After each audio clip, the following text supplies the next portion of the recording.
Brilliant. Thanks for everyone's attention. Great to have the opportunity today to present a condensed version of the 3-year journey we went on with the university on the development of the new degree finder experience. We'll be very quickly running through those 3 years and highlighting some of the key observations, some of the key learnings and kind of growth that occurred within the blended team of an agency and the in-house team in the university. We started this project so long ago that developers used to have to write code when we started and not get Copilot to do it for them. So bit of a relic. Just a quick bit of background. So I'm James, principal engineer at Manifesto. We're a digital transformation agency. We work in a variety of sectors, but there's a particular focus on charities, working with the likes of UNICEF and WaterAid, higher education and membership and visit organisations. We have kind of capabilities across design, UX, project management, strategy and development, and the development team is probably our largest function, and within that team, our take on a Drupal is the platform in which we have the most specialists in the team. So just a few examples of some of the clients we work with specifically on projects on the Drupal platform. And now over to Aaron for a bit of background on the Prospective Student Web team. Thanks. Is this? Oh, I may have turned the mic off. How about now? That's better. Thanks, James. So Prospective Student Web, we basically lead the development of the online experience for prospective students here at the University of Edinburgh. We collaborate across the whole university. So we have something like 23, 24 schools. We're in the middle of a restructure with one of our colleges, so I forget exactly. But we have a lot of schools we collaborate across. We work with a lot of different central services. And the degree finder is the main thing that we do. And essentially, we are an aggregator of information. The degree finder takes information from across the organisation and aggregates it together in one place. And so for other universities, they talk about a course finder. We call it a degree finder. It's basically the same thing. It's essentially the primary gateway that prospective students and website visitors use to not only to understand what we offer, but also to understand what it's like to study at Edinburgh. So when you think of it like almost like a virtual visit platform, a virtual campus where you can go and see not just what we offer, but what it's like at Edinburgh, what you can expect. And so it's our primary way that we drive engagement and drive enrollment. So it's obviously a pretty important platform. It's the authoritative source of information for prospective students. And so this is kind of our mission statement. So Prospective Student Web, as a team, we were established in 2019 to look after this content. And essentially, our digital services will be the attractive and trustworthy primary location for information which is prioritized and structured to align with the prospective student goals and behaviors. Basically, that was a mouthful of saying we want to deliver a great user-centered experience. But the problem, we have some problems going back to sort of 2021 before Manifesto came in. So some of the problems with the degree finder, poor usability and student experience, it was too difficult for prospective students to answer basic questions. So and that was leading to a lot of inquiries. So if you imagine if you can't find information that you're looking for to make an informed decision, that's going to generate inquiries, and we were seeing a lot of those. Another problem, the underlying architecture, the technology was outdated. That hadn't changed in over a decade, and now probably, it's been half a decade since we started that project. So yeah, a long time.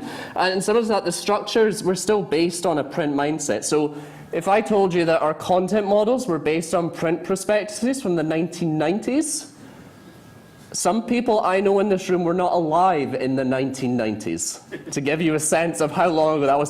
So if you imagine our content, how much the world has changed, but our content models hadn't evolved. So we needed to do a whole complete rethink from scratch, basically.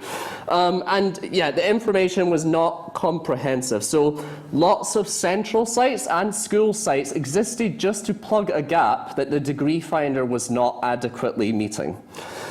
So on the next slide, you'll see a lovely diagram. It's very colourful. This is what I call our people, processes and systems diagram. So before the project kicked off in 2021, I went around and spoke to lots of people and started to build a picture. Because I only joined Prospective Student Web in 2020, just after reform, so I had to also understand. So this was partly to help me understand things.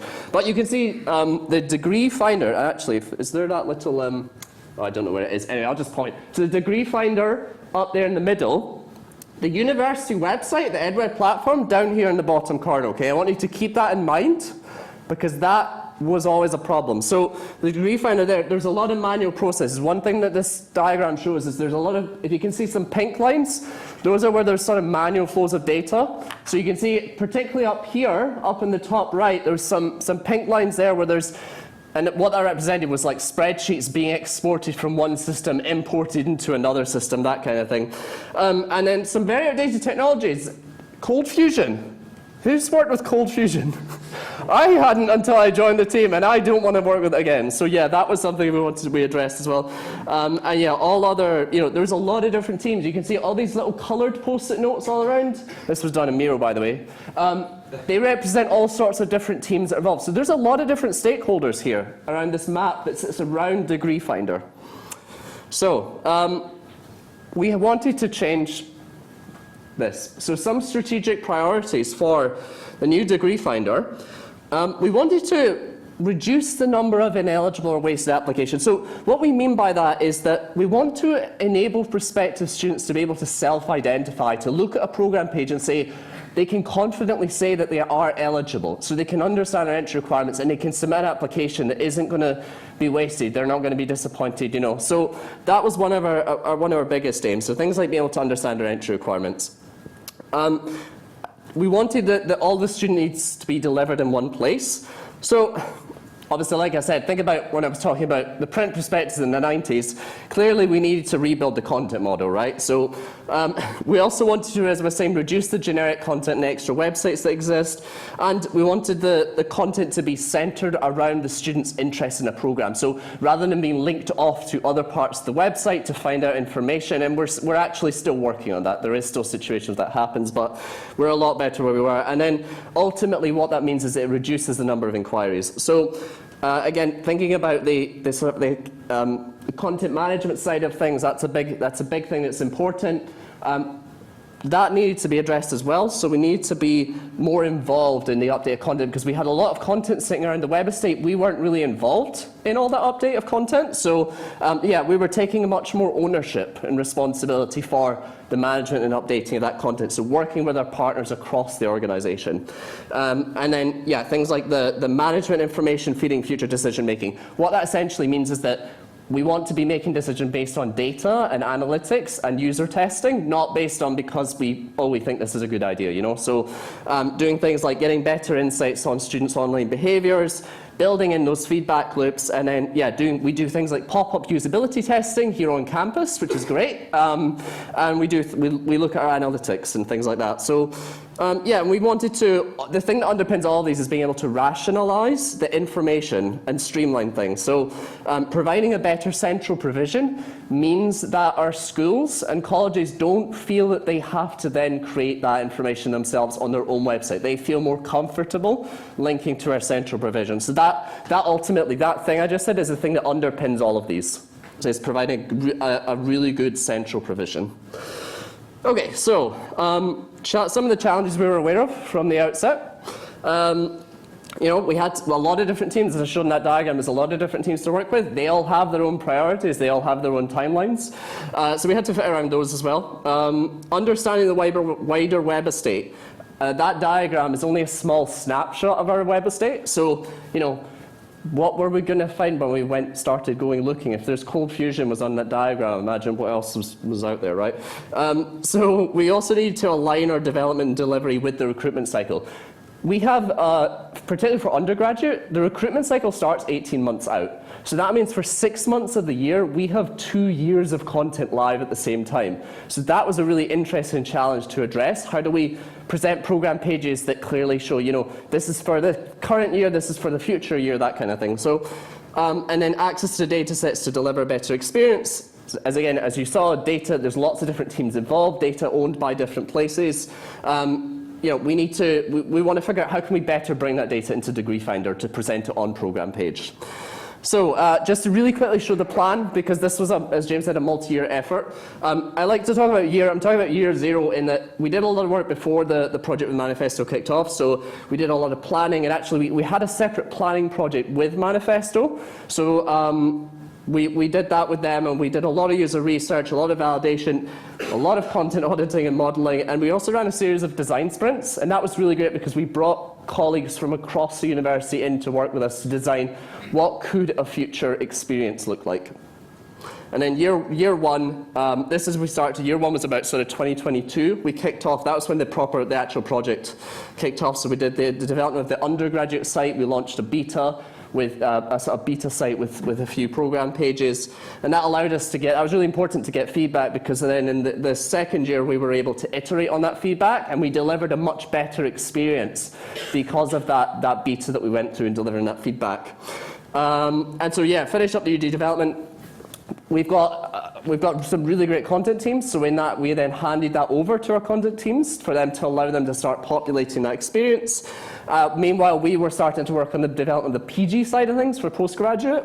And then in the final year, we sort of finished up that PG development and also the integration of other data sources. So we were able to integrate data that previously, as I said before, there was a lot of manual processes around that data. And this year, I should say, we had a successful go live in March with our undergraduate, and now our postgraduate side is also live. So just to really quickly touch on the team structure, Prospective Student Web sits under communications and marketing, technical analytics, user experience, content design operations, and content design continuous improvement. Manifesto came in, and if you we brought in for Manifesto additional development resource, project management, and quality assurance. Now, the way that the slides present is very intentional, because when we were working together, it felt like we were all working as part of one team, working on a shared goals and shared objectives. So it's very intentionally laid out like this to demonstrate that. So, back over to James to talk about some of the things that we learned on this project. Brilliant. Yeah, thanks, Aaron. I'll be just running through the 3 years and kind of calling out some notable themes and observations from the work in that period. So looking at the early stages of the project, from the manifesto perspective, like the initial immersion period was incredibly important. It gave us the opportunity to understand the broader tech strategy at the university, gave us an understanding of the ambition with the EdWeb platform, which is something we'll reference a couple of times during this presentation because it's very kind of tied into the work we delivered. So during that initial immersion, we got that broader understanding of EdWeb and the ambition there, the agile kind of pattern library and design system work, the strategic alignment with Pantheon. Having this understanding kind of allowed us to kind of ground the work that we did and kind of make sure everything we did was in alignment kind of with that strategy as a whole. I kind of jumped onto the project in the first year a couple of weeks in, and my observation initially was I think Manifesto needed to do a bit more listening in terms of understanding kind of what the plan was from the university side, and then use that to kind of steer our work and our recommendations. And as well as kind of having that immersion, the early stages, there was a big focus on kind of setting us up for success in terms of kind of getting into the rhythm and the routines and the processes that we would kind of carry on throughout the 3 years of the project. And yeah, through that early stage work, we understood exactly what we were going to be delivering in terms of a new website built on that the new EdWeb platform. It would be the studying site that would contain the degree finder content on it. As mentioned there was a real tight dependency on our work with the ongoing development on the modern EdWeb 2 platform. As kind of Billy noted earlier, this was an incredibly ambitious piece of work in terms of 700 plus university sites needing to be migrated onto the new kind of in-development platform, which meant obviously there would be not a huge amount of time available to kind of directly support other endeavours such as the development of the degree finder. That was kind of compounded a bit by our unique requirements of the degree finder, such as having quite complex entities to represent the undergraduate and postgraduate content, like those additional complexities that were quite unique to our website and kind of not shared across other sites in the estate, meant that there was an additional level of complexity on top due to that. And what those two things meant was that basically we had to, kind of both teams, both from website and comms and from the PSW perspective, we had to be really efficient with how we used the time available to collaborate, focusing on things such as like establishing kind of processes and systems for establishing whether a given piece of functionality is something that should be developed and built within the degree finder or added to the broader EdWeb platform. Or, as you can see here, there was lots of cases where after doing that exercise, there's things that kind of fall in the middle where it's not immediately obvious kind of where a feature should live. So yeah, we had to be kind of really efficient and really diligent with how we use the time that was kind of kindly made available working kind of with the website and comms team. There was also a lot of cases where there were kind of there were certain discussion points that needed to be kind of covered as a wider group of stakeholders, where there is technical detail, either technical detail or operational detail. So from the technical detail perspective, some of the nuances around the relationship between the degree finder and the EdWeb platform. From an operational perspective, some of the kind of quite complex kind of workflows and processes. Obviously, as you saw on a few slides ago, the estate as a whole was a fairly complex thing as well in terms of the original kind of architecture of it. So a real key thing for the team to get good at was kind of communicating ideas in a really, in a real kind of clear way. And as part of that, kind of we found using kind of Miro extensively was really useful. There was a lot of collaboration and a lot of ideas that were shared kind of visually through Miro, and that was really important on the project. And with the best intentions around the plan that we established at the start of the project, the team had to be comfortable with change and kind of changing priorities. It's not a new revelation or like shocking information, but like the reason the agile processes and the agile ceremonies are so important is that it's kind of got that expectation of change built into them. So when it came to having to kind of reprioritize, replan, the fact that we had buy-in from everyone to work in a truly agile manner was incredibly important. When there were instances where work on one area might be blocked, we had to find effective ways to reuse that time in a way that is still kind of progressing the overall project, the overall plan. And obviously, even though we're working in a blended team, that's where the slight split between agency and in-house kind of appears, in terms of, obviously, as an agency, we're selling time, so there needed to be kind of clarity around what the impact that things such as blockers and other dependencies not being resolved would have. But there was overall just a spirit of finding kind of valuable things to do to kind of progress the overall kind of goal. And even though we ended up having to slightly de-scope what we wanted to achieve during the first year specifically, we still ended up that year with a functional beta site, including like the undergraduate content. So even though there were some challenges along the way, we still had a functional piece of software at the end of year one. Cool. So looking at some of the notable things that kind of arose during the second year, from a technical perspective and looking at kind of Drupal specifically, probably the standout technical challenge with this project was the complexity of the entities that we were attempting to model and represent in Drupal, using obviously the various means that we have available to us as developers to express that. With both the undergraduate and postgraduate content, there are hundreds of fields across them, from kind of basic metadata to information around entry requirements, module content, fees and funding information, careers, open days, etc. There is a huge amount of data attached to each individual program that can have multiple years and multiple kind of revisions of it, and there's some fields that are shared between those, the PG and UG, there's some that aren't. So a huge amount of thinking had to go into what's the best way to model that in a way that is kind of performant, allows us to deliver the kind of rich content editing experience we want to make available, and also doing that in a way where there wouldn't be kind of clashes with kind of naming of kind of fields or entities with the wide red web platform. So a lot of investigation, a lot of benchmarking kind of performance, and in the end we were able to structure that in a way that allowed us to deliver the content editing experience we wanted whilst still being performant.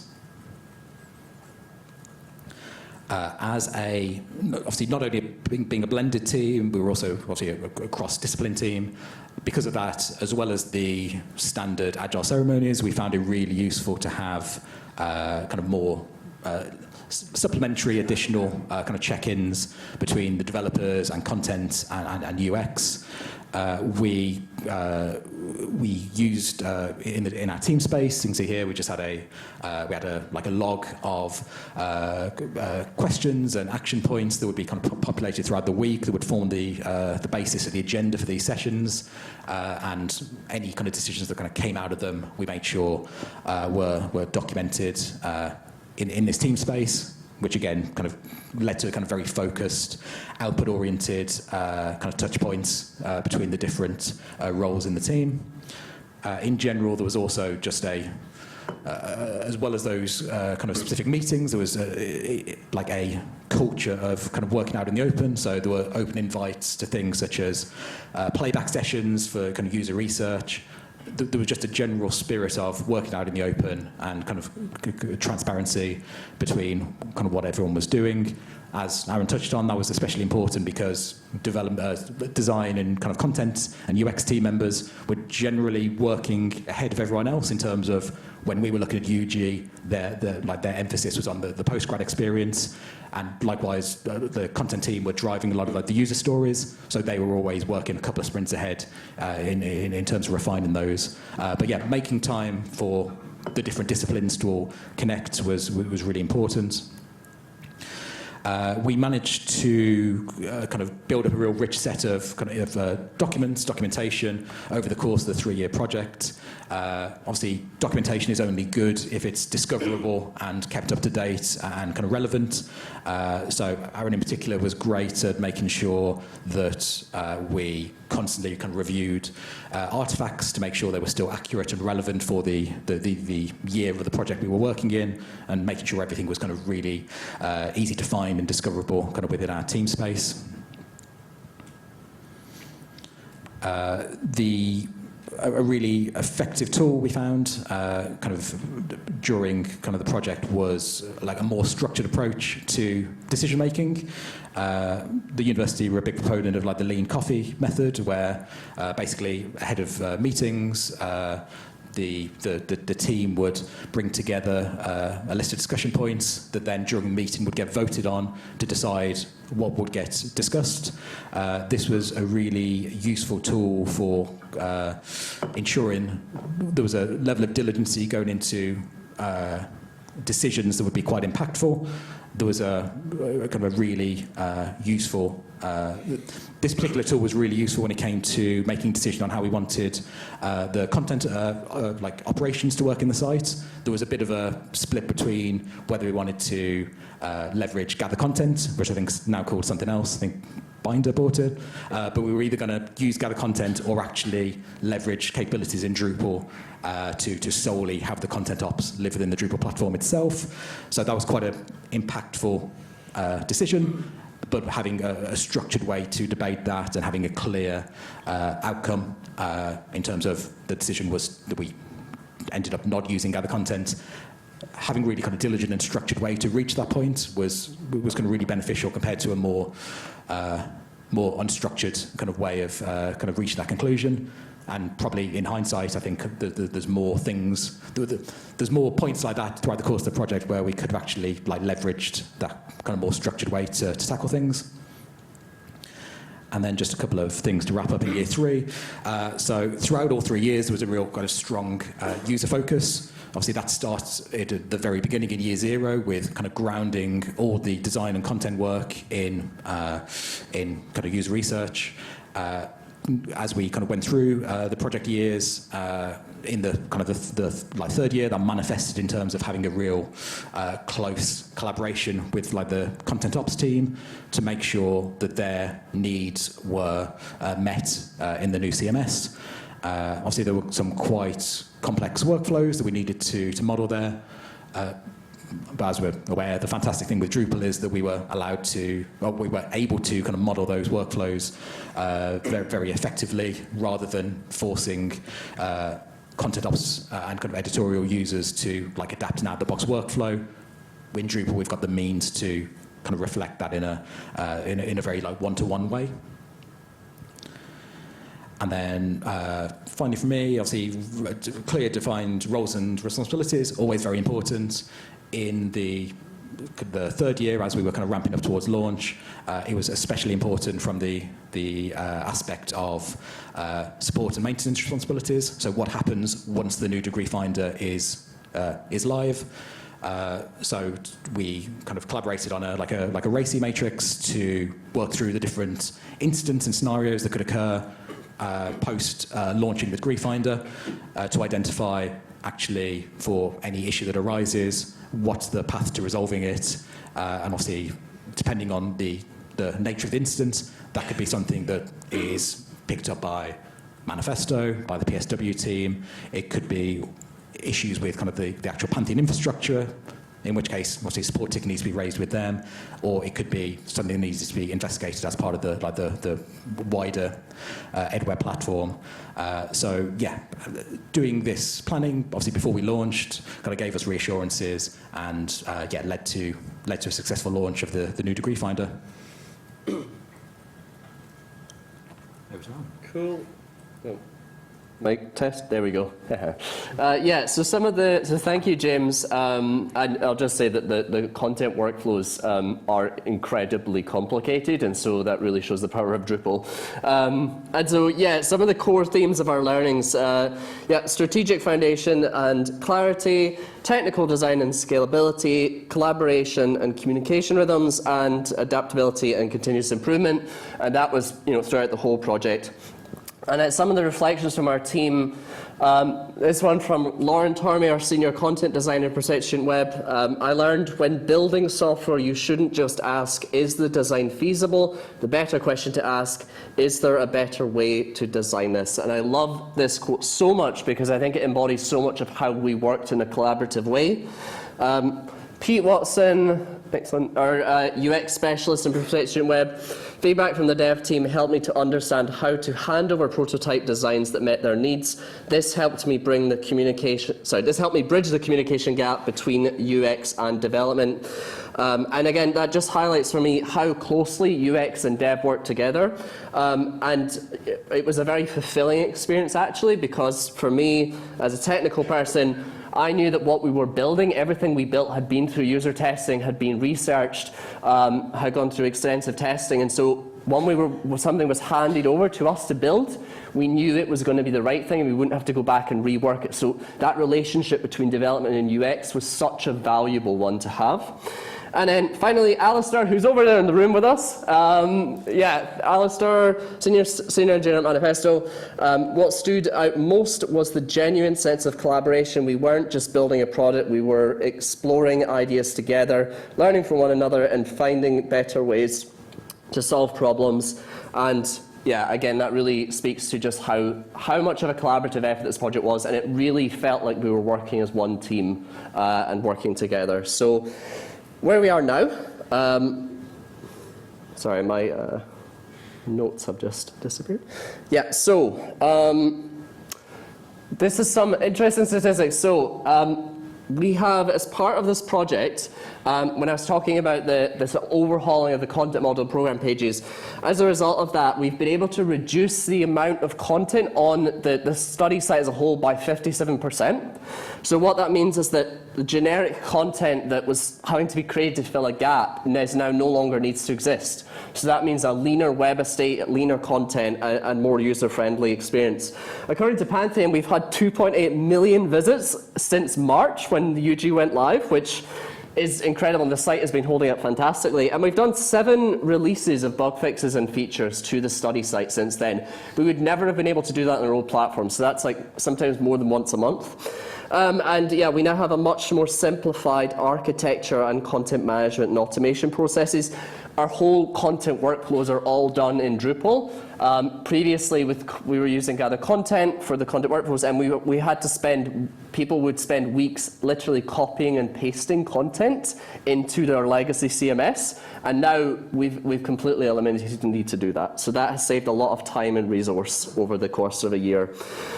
And yeah, so again, just to show, I did an updated version of that diagram, and you can see, I think the most notable thing is there's just like a whole section is gone from this diagram, which is the most satisfying thing to see. And the fact that we've changed some of those lines, so there's now more automated processes happening. It was kind of a separate project, but that Cold Fusion has been replaced, and that has been simplified. That was a separate project, but in the university. And if you go to the next slide.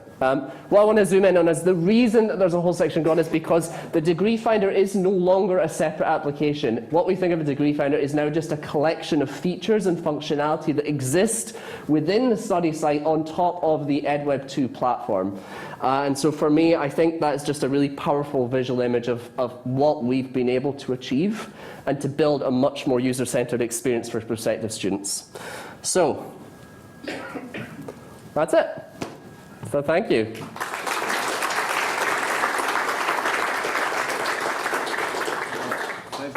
Brilliant. 5 minutes for questions, so yeah, go for it, anyone.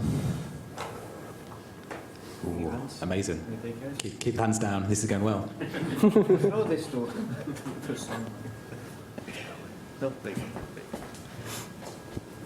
Thank you. My question is similar to my last question on the previous one, and to what I was asking people on the break. I'd just be curious to know about any pushback you had with, changing these legacy systems from other people within the university, and how you got around that.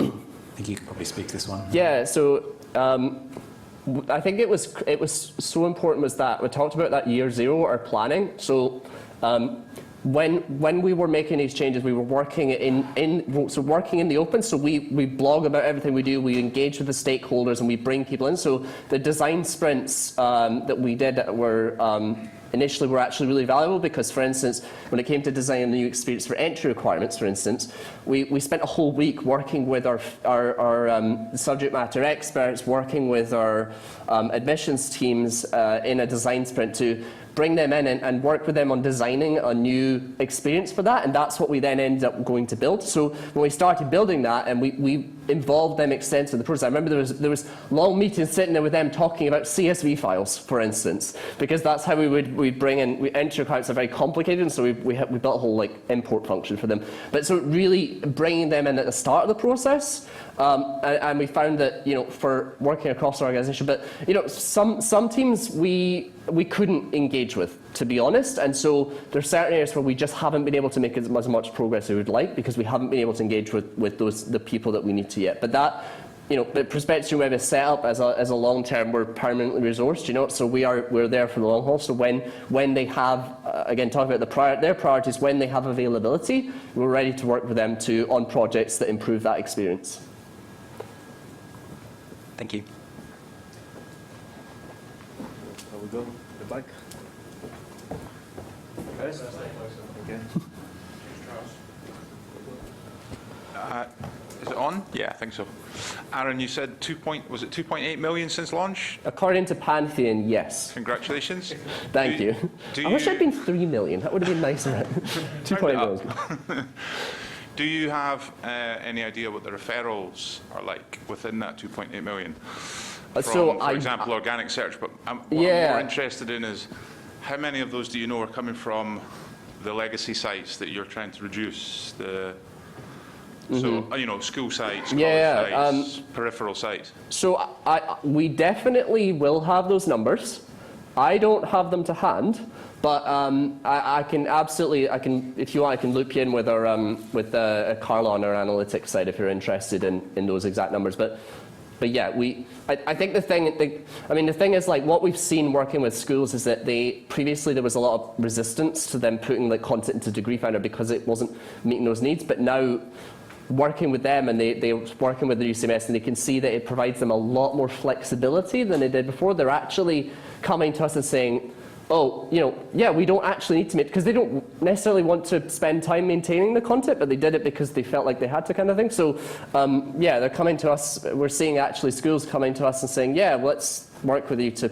But I know there's, I know particularly for yourself, Billy, there's more that we want to do there. So, yeah, but if you're interested in the data, I can definitely put you in touch with. I'll speak to you about that later. I'd like to say, from our point of view, you're absolutely right. The need to put content into our peripheral sites has reduced greatly because of the work you've done. So thanks very much. Thanks. Yeah. One more place here, I think.